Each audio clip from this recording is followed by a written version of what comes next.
இப்போ பார்த்தீங்கன்னா சட்டம் வந்து எல்லாத்துக்கும் பொதுவானது. ஆனால் பார்த்தீங்கன்னா இர்ஃபானுக்கு ஒரு சட்டம், டிடிஎஃப்க்கு ஒரு சட்டம் மாதிரி இருக்கு. இதை எப்படி பார்க்குறீங்க? அதாவதுங்க, சட்டம் பொதுவானது தான் உண்மை. சட்டம் வந்துட்டு பொதுவா இல்லாத மாதிரி ஆக்குறதுன்னு பாத்தீங்கன்னா ஒவ்வொருத்தருக்கும் உள்ள பேக்ரவுண்டு நீங்க அதை புரிஞ்சுக்கணும். எல்லாமே இங்க அரசியல் தான்றது தான் நான் பார்ப்பேன். அதுலயும் முக்கால்வாசி இன்ஃப்ளூயன்சஸா இருக்காங்க அப்படின்னு கேட்டா அவங்களுடைய பேக்ரவுண்டு என்ன அப்படின்றத நம்ம பார்க்கணும். திரும்ப திரும்ப டிடிஎஃப் வந்துட்டு பண்றது கரெக்டுன்னு நான் சொல்ல மாட்டேன். அவர் வந்துட்டு அவர் மேல கேஸ் ஃபைல் பண்ணது, நிறைய இளைஞர்கள் அவரை பார்த்து எங்க வந்துட்டு ரோல் மாடலா எடுத்துப்பாங்கன்னு நினைக்கிறது, அது எல்லாமே கரெக்டு தான். ஆனா அதே சமயத்துல டிடிஎஃப் மட்டுமே திரும்பி திரும்பி நடக்கும்போது இர்ஃபானுக்கு அந்த மாதிரி நடக்கலையன்றதுதான். நார்மலி உங்க கேள்வி வந்துட்டு அதை சார்ந்துதான் போகுது அப்படின்றத நல்லா புரிஞ்சுக்க முடியுதுங்க. ஆனா நம்ம ஒண்ணு வந்துட்டு நல்லா அது கவனிக்கணுங்க. இர்ஃபானுக்கு கொஞ்சம் அரசியல் பின்புறம் இருக்கிற மாதிரி நான் யோசிக்கிறேன்றத விட நம்ம எல்லாருக்குமே தெரியும். ஏன்னா ரெகுலரா அவங்கள ஃபாலோ பண்ற மக்கள் யாரோட பழகுறாங்க, மூவ் பண்றாங்க எல்லாமேன்றது நம்ம தெரிஞ்சுக்கிட்டு தான் இருக்கணும். ஓகேங்களா?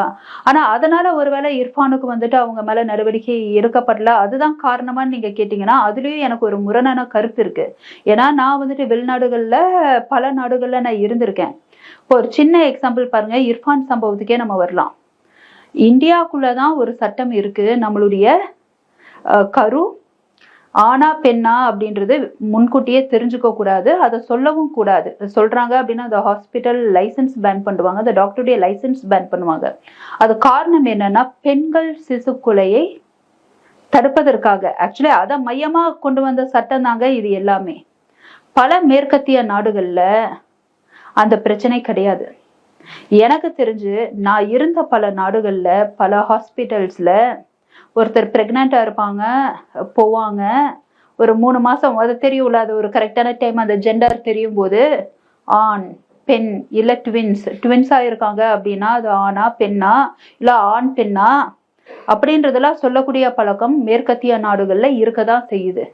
இப்போ இது இர்ஃபான் பண்ணனால ஒரு இன்ஃப்ளூயன்சர் அவர் வந்துட்டு வெளிப்படையா காணொலி போட்டனால உங்கள தெரியுது. எனக்கு தெரிஞ்சு நிறைய பேரு ஹை சொசைட்டி மக்கள், ஏன்னா அவங்களாதான் வந்து வெளிநாடு போக முடியும். ஓகேங்களா? அந்த மாதிரி பல ஹை சொசைட்டியான மக்கள் வெளிநாடு போயிருக்காங்க. அவங்க பிரெக்னண்டா இருக்கும் போதே அவங்களுடைய அந்த கரு வந்துட்டு ஆணா பெண்ணா அப்படின்லாம் தெரிஞ்சுக்கிட்டு பார்ட்டிலாம் செலிப்ரேட் பண்ண பல சம்பவங்கள் நிறைய பேத்துக்கு இங்க தெரியதான் செய்யுது. இதுவும் சமுதாயத்துல நடந்துகிட்டு தான் இருக்கு. அப்போ நான் என்ன சொல்ல வரேன்னா, இந்த இர்ஃபான் விஷயத்துல அவர் அங்கதானே போய் கேட்டாரு, கரெக்டுங்களா? இப்ப அதை தெரிஞ்சுக்கிட்டு இங்க இருக்கிறவங்க வந்துட்டு பாதிக்கப்படுவாங்களா? என்ன பாதிக்கப்படுவாங்க? ஒரு விழிப்புணர்வு தான் மத்தவங்களுக்கு தெரிஞ்சிருக்கும். ஓ, இந்தியால இது அலௌட் இல்ல, துபாயில ஒருவேளை அலௌடு போல இருக்கு. இது ஒரு ஒரு நாலேஜ் தான். கரெக்டா? நிறைய பேருக்கு இது தெரியாது. கரெக்டுங்களா? அதே மாதிரி இவர் சொல்லிட்டாரு அப்படின்றதுனால இங்க இருந்து வெளிநாடு வரைக்கும் போய் தன்னுடைய குழந்தை வந்துட்டு வயிற்றுல இருக்கிற குழந்தை ஃபீட்டஸ் நான் சொல்றேன் ஆனா பெண்ணான்னு தெரிஞ்சுக்கிறவங்க பெண்ணா இருந்தா கொலை பண்ணக்கூடிய பேக்ரவுண்ட்ல இருக்கிறவங்களா இருக்க மாட்டாங்க. பெண்கள் சிசு கொலை எங்க வருது? பொருளாதாரத்துல பின்தங்கி இருக்கக்கூடிய மக்கள் ஒரு கட்டத்துல பெண்ணா இருந்தா நம்மளால சமாளிக்க முடியாதுன்ற அந்த ஒரு மனநிலை கொண்ட அந்த மக்கள் அந்த ஒரு சில கலாச்சாரம் ஃபாலோ பண்ணக்கூடிய அந்த சமுதாயத்தினால் நடக்குமே தவிர்த்து இவர் பண்ணனால சமுதாயத்துல என்ன பாதிப்பு இருக்கும்? சுகாதாரத்துறை ஒரு நோட்டீஸ் அமைச்சாங்க. அது எதுக்கு அப்படின்னு கேட்டா அது ஒரு விழிப்புணர்வு. இந்த மாதிரி நீங்க அது வந்துட்டு பண்ணக்கூடாது, என்ன அதாவது ஒரு விழிப்புணர்வு. அது நல்ல விஷயம். ஆனா இர்ஃபான் மேல கேஸ் எப்போ ஃபைல் பண்ணலாம் அப்படின்னா, ஒருவேளை இந்தியால வந்து ஏதாவது இல்லீகலா ஒரு ஹாஸ்பிட்டல்லையோ இல்ல ஏதாவது ஒரு நர்சிங் கிளினிக்லயோ தன்னுடைய கரு என்னன்னு தெரிஞ்சுக்கிட்டால் அது இல்லீகலுங்க. வெளிநாட்டுல நிறைய ஹாஸ்பிட்டல் இருக்கு, இங்க இருந்து நிறைய பேர் வெளிநாடு போயிட்டு வந்துகிட்டு தான் இருக்காங்க. இவர் இப்ப இந்த இர்ஃபான் மட்டும் இந்த மாதிரி யூடியூபர் இன்ஃப்ளூயன்சரா இல்லாம இருந்திருந்தால் நம்ம எல்லாம் இதை பத்தி பேசிட்டு இருப்போமா சார்? நீங்க அதை சொல்லுங்களேன். இந்த சட்டம் 2 பேருக்குமே பொதுன்னு நம்ம சொல்றோம்.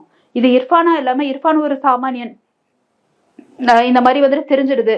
அவருடைய யூடியூப் சேனல்ல ஏதோ ஒரு 100 சப்ஸ்கிரைபர்ஸோ 1000 சப்ஸ்கிரைபர்ஸோ இருக்காங்க, அவங்களுடைய நண்பர்கள்ட்ட பரிமாறுறாரு. இது வெளியே போகுமா? போகாது. இவர் ஒரு இன்ஃப்ளூயன்சர்ன்றதுனால இதை பெரிய விஷயமா நம்ம பேசுறமே தவிர்த்து சட்ட ரீதியாக அவர் என்ன தப்பு பண்ணிட்டாருன்னு நீங்க நினைக்கிறீங்க? துபாய் போனது தப்பா? இல்ல அங்க போயிட்டு அங்க உள்ள ஹாஸ்பிட்டல் அதை அலௌடுங்க. அதை அவர் தெரிஞ்சுக்கிறாரு, அவருடைய சர்க்கிள்ல அதை இன்ஃபார்ம் பண்றாரு. ஆனா சுகாதாரத்துறை ஒரு நோட்டீஸ் அனுப்புறது என்னன்னா, அது ஒரு சின்ன ஒரு முட்டு போடுறது. ஏன்னா இது நம்ம சட்டத்துக்கு இது கொஞ்சம் எகெயின்ஸ்ட்னு முட்டு போட்டது நல்ல விஷயம். இதுக்கப்புறம் அவங்க சுதாரிச்சிடுவாங்க, இந்த மாதிரியான விஷயங்கள் நடக்காது. ஆனா அதுக்காக வந்துட்டு இல்ல டிடிஎஃப் மேல வந்துட்டு திரும்ப திரும்ப வழக்கு போடுறாங்க, இர்ஃபான் மேல வழக்கு போடாம தப்பிக்க விட்டாங்க அப்படின்னு சொல்லி நம்ம அவங்களுடைய அரசியல் பின்புறங்களையும் நம்ம முழுசா சொல்ல முடியாது. அதுதான் சொல்றேன், ஒரு சம்பவம் நடக்குதுன்னா அதனுடைய நல்லது தெரிஞ்சுக்கணும், அதனுடைய பாதகமும் நம்ம தெரிஞ்சுக்கணும். டிடிஎஃப் விஷயத்துல நான் சொன்னேன்னா, வரிசையா அவர் பண்றது, நிறைய இளைஞர்கள் ஃபாலோவர்ஸ் வச்சுட்டு இருக்கிறாங்க, வீலிங் பண்றது, அப்படியே ஹை ஸ்பீடா போட்டு அதை காட்டுறது. ஏங்க இதுல சமுதாயத்துல என்னங்க ஆக போகுது? இந்த மாதிரி என்ன இர்ஃபான் பண்ணிட்டார் உங்களுக்கு புரியுதுங்களா? அதுவும் இருக்குல்ல, நம்ம அப்படியும் நம்ம பார்க்கணும்ல. இவர் மேல ஆக்ஷன் எடுக்கல, அது காரணம் இப்போ வந்துட்டு ஏதாவது ஒரு சப்போர்ட் அப்படின்னு இருந்தாலும் இவர் அப்படி என்ன பண்ணிட்டாரு நீங்க சொல்லுங்க, சமுதாயத்தை பாலாக்குற மாதிரி. இப்ப இதை நிறைய பேர் கேட்டு, இப்ப இர்ஃபான் சொல்றத கேட்டாங்க. இப்ப வந்துட்டு ரொம்ப ஏழ்மையான நிலைமையில பொருளாதாரத்துல பின்தங்கிய ஒரு குடும்பம், என்னுடைய மருமக வந்துட்டு இந்த மாதிரி பிரெக்னெண்டா இருக்கா, ஆனா பெண்ணா நான் தெரிஞ்சுக்கணும், பெண்ணா இருந்தா நான் கொண்டுருவேன்ற ஒரு மன்னல்ல இருக்காங்கன்னு வைங்க. அந்த மாதிரி நிலைமையில இருக்கிறவங்க துபாய் வரைக்கும் போக முடியுமா? ஐரோப்பிய நாடு வரைக்கும் போக முடியுமா? இல்ல வெளிநாடு வரைக்கும் போயிட்டு அங்க சுற்றுப்பயணத்துல இருக்கும்போது இந்த தகவல்களை தெரிஞ்சுக்கிறவங்க ஒரு குழந்தையை கொல்லணுன்ற மனநிலை உடையவங்களா இருப்பாங்களா? அதனால இர்ஃபான் பண்ண விஷயத்துல பாதிப்பு கம்மி. டிடிஎஃப் விஷயத்துல அது அப்படி கிடையாதுங்க. சரி, இப்போ கார் எடுத்துட்டு ஓட்டினாருல்ல, அதையும் போன் பேசிக்கிட்டே, அதாவது என்னன்னா ஒருத்தர் ட்ரெண்ட் ஆயிட்டாருன்னு வைங்களேன், ஹேபிச்சுவலா பண்றா, அவர் ட்ரெண்ட் ஆகிக்கிட்டே இருப்பாரு. ஏன்னா நம்மளுடைய சமுதாய கட்டமைப்பு அப்படிதாங்க. போலீஸ் ஸ்டேஷன்ல ஒரு தடவை ஒரு இந்த செயின் ஸ்நாச்சர்னு ஒருத்தர் வராருங்க, ஒரு அக்யூஸ்டு பிடிச்சி நொங்குன்னு நொங்கி தூக்கி உள்ள போடுறாங்க, வெளியே வந்துடுறாருன்னு வைங்க. திரும்ப அதே ஏரியால செயின் ஸ்நாச்சிங் சம்பவம் நடந்ததுன்னா இதுக்கு முன்னாடி யாரெல்லாம் இதெல்லாம் பண்ணியிருக்காங்க லிஸ்ட் எடுத்து அவங்கள கூப்பிட்டு தானே வந்து விசாரிக்கிறாங்க. இப்படிதானே நம்ம. அப்ப டிடிஎஃப்ன்றத பொறுத்த வரைக்கும் சமுதாயத்துல பொறுப்பு இல்லாத ஒரு இன்ஃப்ளூயன்சரா தெரிஞ்சோ தெரியாமல அப்படி ஆயிட்டாரு. அந்த வீலிங்லாம் எடுத்துக்கிட்ட ஆக்சிடென்ட்லாம் ஆயிட்டு, அதாவது பொறுப்புள்ள சமுதாயத்துல பொறுப்பு இருக்கக்கூடிய ஆட்கள் பண்ண வேண்டிய விஷயம் அதெல்லாம் இல்லை.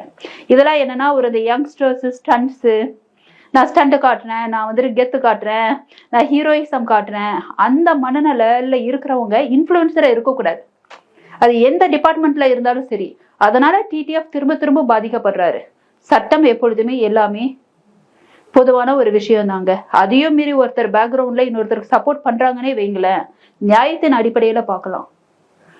இர்ஃபான் பண்ணதுல யாரும் பாதிப்பு அடையிற மாதிரி எனக்கு தோணல. பாதிப்பு அடையக்கூடிய மக்கள் ஈஸியா வெளிநாடுக்கு போற மாதிரி ஆனா விஷயம் இது கிடையாது.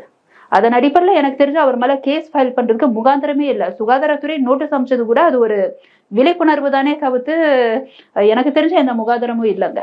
சட்டம் பொதுதான்.